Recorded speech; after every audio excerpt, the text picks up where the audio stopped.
दोस्तों, धनखड़ आ गए। अपना पुराना हिसाब लेने के लिए वो आ गए।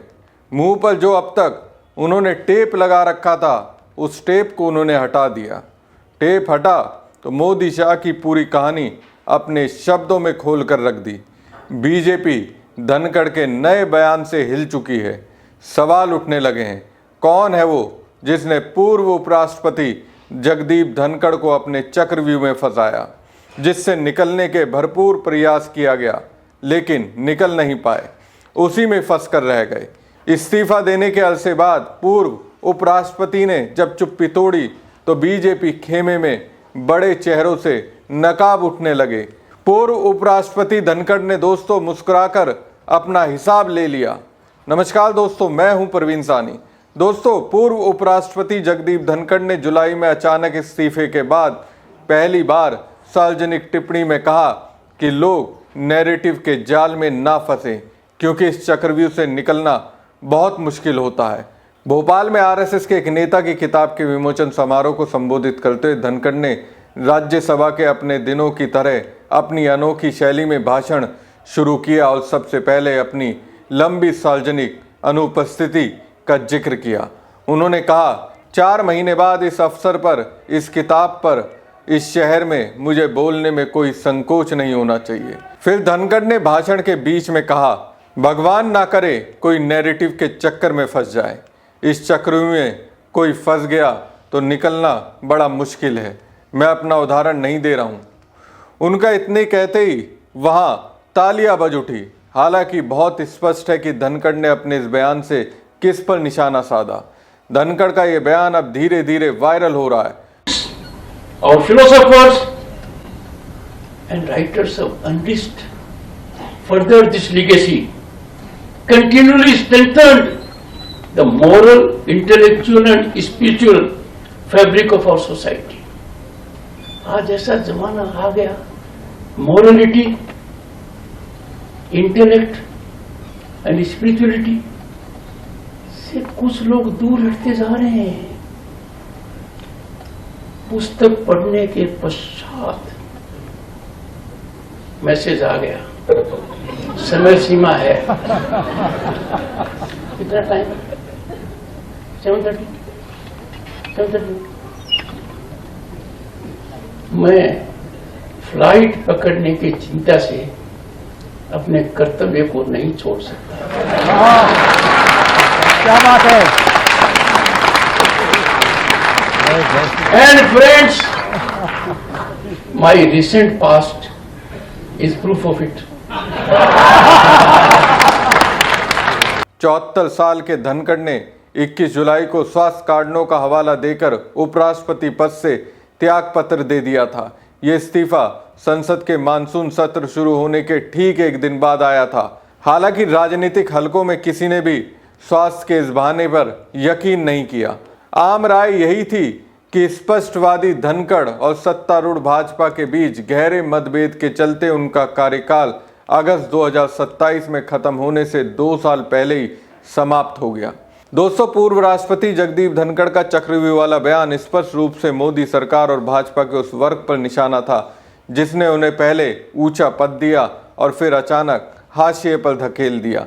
भोपाल के अपने भाषण में धनखड़ ने सीधे किसी का नाम नहीं लिया, लेकिन नैरेटिव का चक्रव्यूह कहकर उन्होंने इशारा किया कि एक सुनियोजित मीडिया और राजनीतिक अभियान के जरिए उनकी छवि को जिस तरह खराब किया गया और उस पर इस्तीफे का दबाव डाला गया, वो कोई सहयोग नहीं था। सूत्रों की माने तो जुलाई 2025 में मानसून सत्र शुरू होने के ठीक बाद उनका इस्तीफा स्वास्थ्य कारणों का बहाना मात्र था। असल वजह थी प्रधानमंत्री कार्यालय और पार्टी के शीर्ष नेतृत्व से बढ़ती दूरी। धनखड़ लंबे समय तक राष्ट्रीय स्वयंसेवक संघ के प्रचारक रहे और संघ की पृष्ठभूमि के कारण ही 2022 में उन्हें उपराष्ट्रपति और राज्यसभा के सभापति का पद मिला था। शुरुआती 2 साल तक सब कुछ ठीक चला।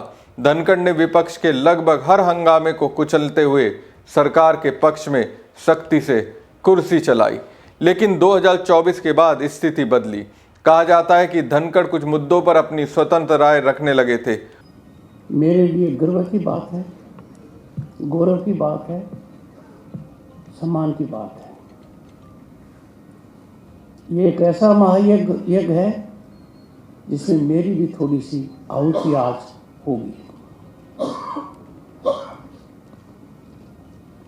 लेखक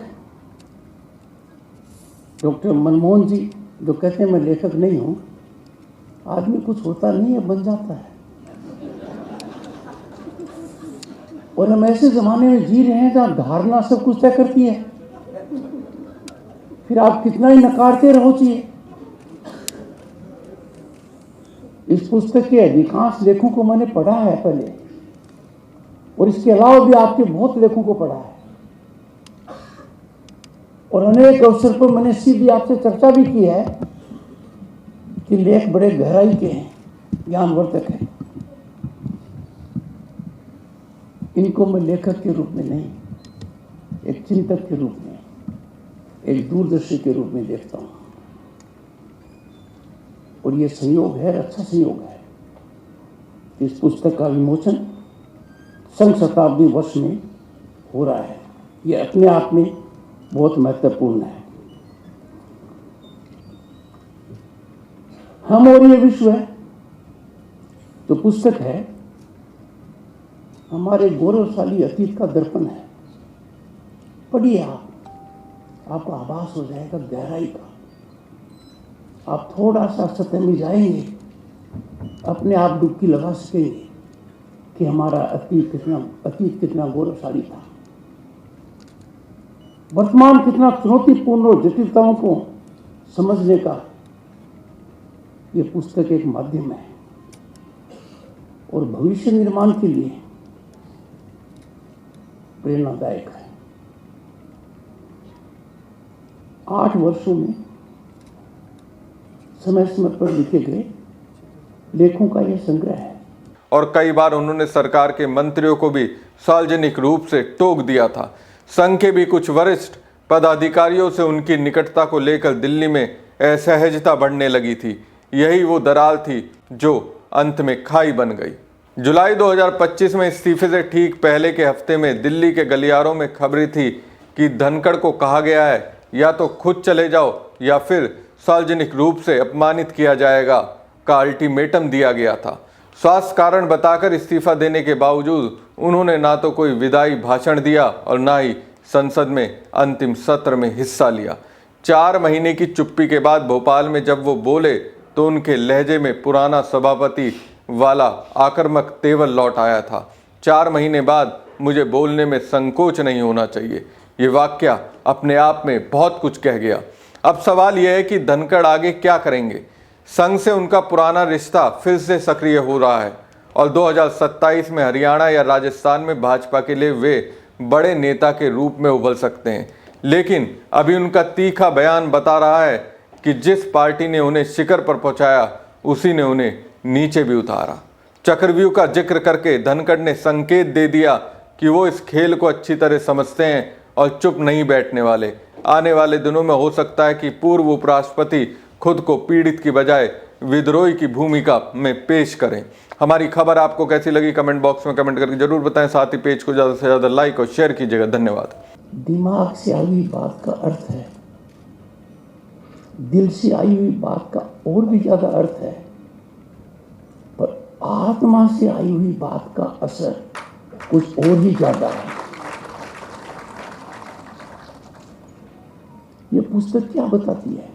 It exposes, lucidly explains the concepts of Rashtradharma, Nyay, affirming that a renewed Bharat, grounded in these principles and presently on the rise as never before in recent past, is indispensable for global peace and harmony. The book is inspirational. The book is motivational because it reveals true Hindu spirit, spiritually rooted, compassionate, inclusive, and committed to harmonious diversity and service to society, humanity, and our motherland, Bharat Mata. The book reveals that in Bharat there is a deep philosophical alignment between Sanatana outlook and universal values of harmony, respect, and spiritual inclusiveness.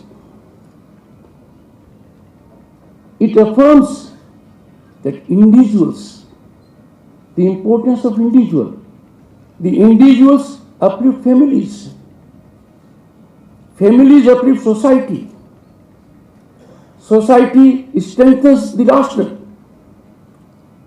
and the Rashtra elevates the world. ये हमारा सोच रहा है, ये इस पुस्तक में झलकता है.